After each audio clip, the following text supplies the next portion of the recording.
Hi everyone, it's Stephanie, it's Stella. Pessoal, a aula de hoje é de gramática, então para você que é amante da gramática, essa aula é especialmente para você, tá? Então hoje a gente vai falar de tempos verbais, mais especificamente do simple present, que é o presente simples. Para que esse tempo serve? Ele serve para você falar dos seus hábitos em geral, para você falar de situações que sempre se repetem, coisas que estão ali sempre se repetindo da mesma forma. Ele também vai servir para você falar do que você quer, dos seus desejos e das suas emoções. Então, ele é bem útil. Bom, a gente vai começar fazendo uma comparaçãozinha entre o português e o inglês, só para vocês entenderem mais ou menos alguns termozinhos que são básicos que a gente precisa utilizar na aula de hoje.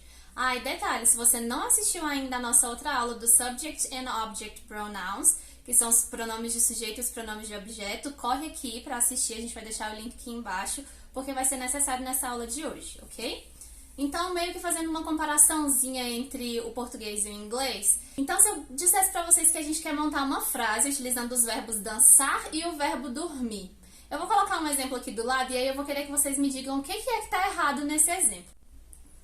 O que ficou de errado com essas duas frases, gente, é porque eu sei que eu posso falar eu danço, mas eu não posso falar eu darmo. Por que eu não posso falar eu dar? As palavras, elas não são bem parecidas? Começam com a letra D, a segunda letra é uma vogal, a terceira letra é uma consoante, mas no português, infelizmente, a gente não tem como pegar uma mesma regra de conjugação e aplicar ela em todos os verbos, o que já acontece no inglês. Em inglês, quando a gente está falando do simple present, a gente pega uma mesma regra e a gente aplica ela para conjugar todos os verbos que a gente tiver dentro de uma frase.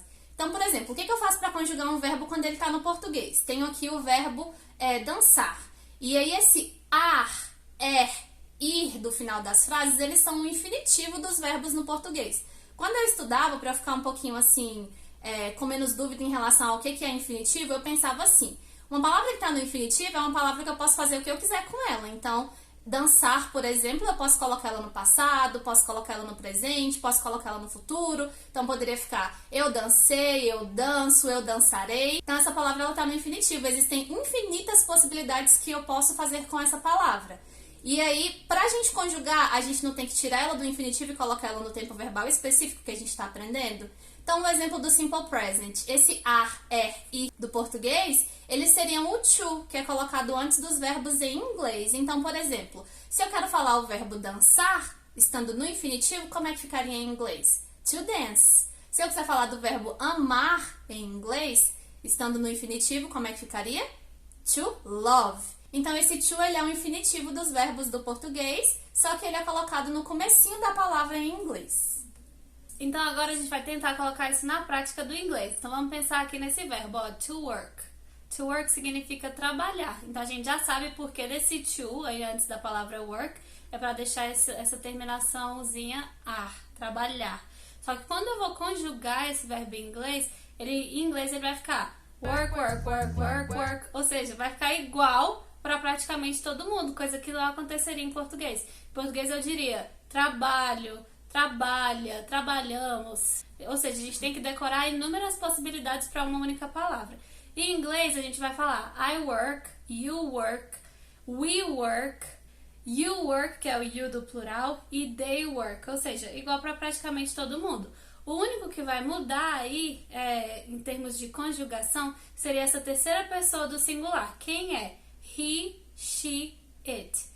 He para ele, she para ela e it para ele ou ela, quando eu tô falando de coisas ou de animais, tá? Então, o que muda, já que para todo mundo é work, work, work, work, work, e para he, she, it não é assim. Sempre que eu estiver falando dessa terceira pessoa aí, do singular, eu preciso acrescentar alguma coisa ao verbo. O que, exatamente? Existem só 3 possibilidades em inglês. Ou eu acrescento S, ou eu acrescento ES, ou eu troco a última letra, se no caso a palavra terminar com Y, eu troco esse Y para I e depois acrescento ES. Só existem essas 3 possibilidades.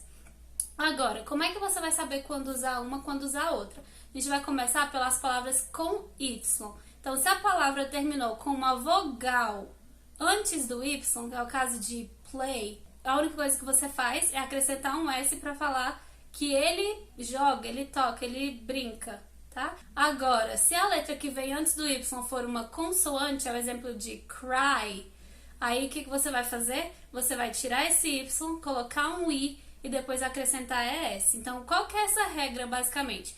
Você vai ter que analisar se a palavra termina com Y, no caso o verbo termina com Y, e se antes desse Y tem uma vogal ou se tem uma consoante. Teve consoante? Troca o Y para I e depois acrescenta S. Agora a gente vai entrar nos casos em que a gente usa ES, em que a gente utiliza ES como terminação. O ES ele serve para quando o verbo ele terminar com letras como O, CH, SH, X, Z. Então, se tiverem essas terminações, você já sabe que automaticamente, quando você quiser falar de he, she ou it, você vai ter que acrescentar ES à terminação. Esse ES ou esse S significa alguma coisa? Não, ele só indica que essa palavra ali, esse verbo, ele foi conjugado para aquela terceira pessoa. Então, eu vou dar um exemplo prático. I watch, que significa eu assisto. Se eu quisesse falar que ele ou ela assistem, eu diria he watches. He watches TV. She watches Netflix. Ok? Então, basicamente isso. Se o verbo não terminar nem com aqueles casos em que você vai trocar o Y para IS e nem com nenhuma daquelas letras que a gente acabou de citar para vocês, então a única alternativa que sobra é acrescentar o S ao final do verbo para que ele combine com a conjugação de he, she e it. Vamos voltar para o work. Vai ficar I work, you work, he works, she works, it works. Esse it works é a expressão para dizer funciona. But he works, ele trabalha, she works, ela trabalha. E aí, gente, pode até parecer meio complicado, esse monte de coisinha que você tem que decorar. Só que, pensa comigo, em português é muito mais complicado. A gente, inclusive, já fez um post comparativo para vocês, em que a gente fala sobre o to be. E aí a gente diz que o to be ele tem 8 formas, é o verbo que mais tem formas para você decorar em inglês. Enquanto que esse mesmo verbo, que significa ser ou estar, em português ele tem mais de 100 formas, ou seja, mais de 100 conjugações que você tem que saber decorar para você conseguir usar esse verbo na prática. Com o inglês, esse work, que é o que eu estou usando como base para vocês, ele só vai ser diferente quando eu estiver falando de he, she ou it, ok? Gente, aí quando a gente vai fazer as frases negativas em português, a gente só teria que colocar um não. Então, por exemplo, a frase eu trabalho seria I work. Agora eu quero falar que eu não trabalho. A gente pensaria o quê? Só tem que colocar um not ali na frente, né? Porque esse not significa não. Mas na verdade em inglês a gente não vai poder colocar só o not. A gente vai ter que colocar um verbo auxiliar junto nessa história.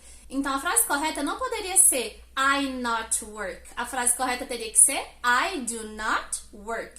E esse verbo auxiliar que a gente utiliza no inglês, ele é o do. Do. Ele não significa nada, gente, absolutamente nada como um verbo auxiliar. Ele pode ser um verbo principal, significando fazer, mas como verbo auxiliar ele não significa nada, ele é só um acessório. E aí daqui a pouquinho eu vou explicar pra vocês por que ele é um acessório. Então, o trocadilho que eu dou pros meus alunos pra facilitar a vida deles é assim. Eu falo pra eles, gente, vamos imaginar que as frases afirmativas elas são uma empresa que não tem tanto dinheiro assim, então ela não tem estagiário.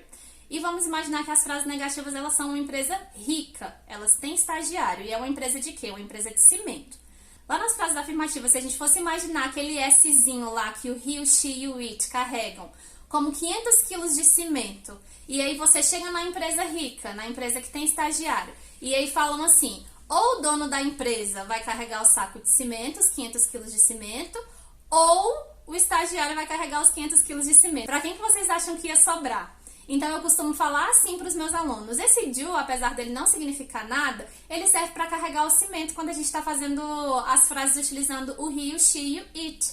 Então, por exemplo, quando eu quero falar eu não trabalho, eu digo I do not work.